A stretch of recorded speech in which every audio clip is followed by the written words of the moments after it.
Hi everyone, remember the Moto X? Motorola launched that with the Moto Maker.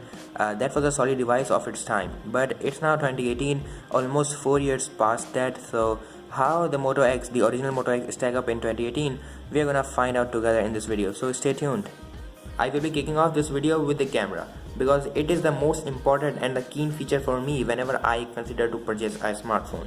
The camera itself is a 10 megapixel camera with the aperture or f with 2.8. Photos taken are good, HDR is present and works kind of fine. Here are some sample photos, they are all unedited.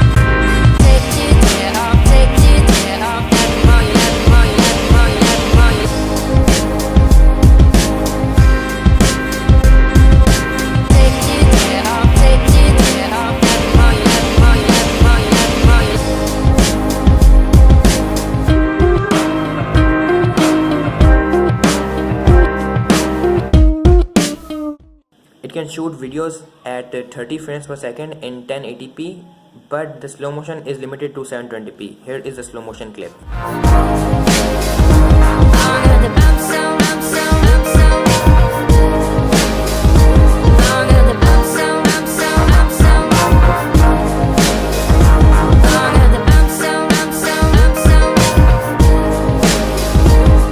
Build quality is solid.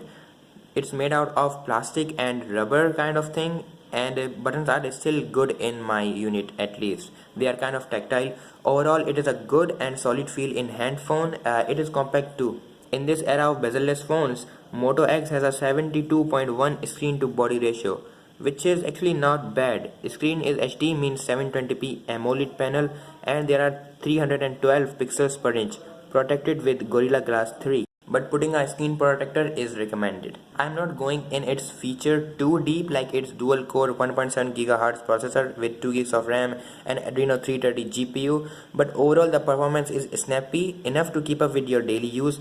Android Lollipop is on the board. And oh yes, how can I forget to mention that this phone has a headphone jack, because when this was born there was no removable for the headphone jack, so it was a lucky device for its time.